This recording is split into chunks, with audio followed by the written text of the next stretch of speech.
Dumelang Botswana, Dumelang Bagaetsho. Thank you very much. I welcome you into the offices of the Botswana Stock Exchange for today's bell ringing to commemorate International Women's Day. I apologize I couldn't be with you here. It is because of the call of the President next week. So I shall see some of you next week. But today is an exciting day and I'm happy to be able to join you and to be a part of this virtually. Today as the bell rings, we do more than just open the market. We bring in possibility, we ring in power, and we ring in progress for women everywhere. Let me tell you a story too many of us know. It's about a young woman, brilliant, ambitious, and full of ideas. She graduates with top marks, ready to take on the world. But the world isn't ready for her. No job offers, no open doors, just silence. She watches as the opportunities slip through her fingers and she's told to wait her turn. And as the months drag on, sometimes years, her confidence begins to fade. She wonders if her dreams were too big, if she was asking for too much. She starts to believe that maybe she is not enough. Then she might even make questionable choices to get by. And then she starts thinking she's a problem because society sees her as a problem. But let me tell you something. She is not a problem. The challenge that we are grappling with globally is youth unemployment. It is what keeps Africa's brightest minds on the sidelines. The challenge is a labor market globally that still favors men. The problem is the financial system that still sees women as risky, but still fund men, who then carry on to maintain the status quo. Because there are more male tenderpreneurs than there are women. It is not because women are not hungry enough. The numbers don't lie. And yet, despite all this, women persist. We rise, we build, and we create. We refuse to give up, and we refuse to be left behind. Today, women control over 32% of the world's wealth, and by 2030, we will oversee 30 trillion intergenerational wealth transfer. This is not just about money, it's about power. Wealth is transferring to women globally. Influence is transferring to women globally. The ability to shape markets, economies, nations, and the future of business itself is transferring to women. The question is, will financial markets evolve to match this shift? Will stock exchanges rise to meet this moment? Stock exchanges are more than just platforms for buying and selling shares. They are the beating heart of economies. They set the tone for investments. They influence corporate behavior, and they hold the power to drive real, tangible change for women. So what must we do? We have to ensure as stock exchanges that women investors have access not just to markets, but to financial education, tailored investment product, and advisory services that empower them to take charge of their financial futures. We have to advocate for gender-lens investing. We have to demand that boards and executive leaderships reflects the world that we live in, not just the old boys club. We have to challenge enterprises and finance. Because when women invest, they don't just invest in stocks, they invest in communities. They invest in future generations. But we must go further because there is a silent force keeping women from true financial freedom, and that is gender-based violence. Let us be clear, GBV, it's not just a social issue, it is an economic issue.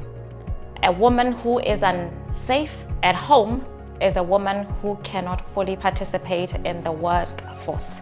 A woman trapped in an abusive marriage because she has no financial means to leave is a woman whose potential is being stolen. A young woman who is forced to drop out of school because of family financial pressures is a lost leader, a lost entrepreneur, and a lost investor. We cannot talk about women financial empowerment without talking about the safety, the security, and the freedom of women. We must demand ESG disclosures that hold companies accountable for workforce diversity. We must push for boards that reflect the world that we live in. The Botswana Stock Exchange, here we lead by example. The BSE is one of 7 out of 80 stock exchanges globally that is chaired by a woman, and that woman is me. In addition, the other board overseeing our subsidiary, which is the CSDB, is also chaired by a woman, Memma Sefawe. More than 50% of our management team and workforce are women, and this is not an accident. It is a deliberate commitment to equity and excellence. This reflects our Botswana, a country where a significant number of leadership positions are held by women. This is a country where even a woman can be king. Why does women in leadership matter? Because when young women see women in leadership like me, they believe that they too can lead. If you can see it, you believe you can be it. Representation is not just important, it is transformational. But our journey doesn't end here. We must turn this example into a movement where every institution commits to gender equality, not as an ideal, but as an absolute standard. To close, last year I was asked a question that stopped me in my tracks. I was on this panel, for this bell ringing today, International Women's Day. I was asked, now, if you met your 18-year-old self, what would you say to her? My answer was simple. My answer was, and still is, I would tell her, you are going to be okay. I don't know who needs to hear this today, but somewhere out there is a young girl with big aspirations, seeing no way through. I was once that one young girl. Despite working hard and graduating with a top degree from a top UK university, I returned home to Botswana and spent nearly 1 year stuck at home. No job, no opportunities, no hope. The only way out seemed like no way. But let me tell you this, young lady, you are gonna be okay. Somewhere out there's a woman struggling to make ends meet, a husband or partner barely present or completely absent. The weight of the world on her shoulders. She is raising children, at the same time working tirelessly, trying to hold everything together. Some days, it feels like she's drowning. And that's the story of the many women who raised me. And what I can say to you is that you are going to be okay. And you know why? Because you're a woman. And the closest thing to God on this earth is a woman, because she is the channel through which life itself enters the world. If we as women understood this power, the fact that the universe itself rests at our feet, we would know that everything we will ever need is already within us. And so, I don't know who needs to hear this today. A woman, you are beautiful, you are intelligent, you are unique.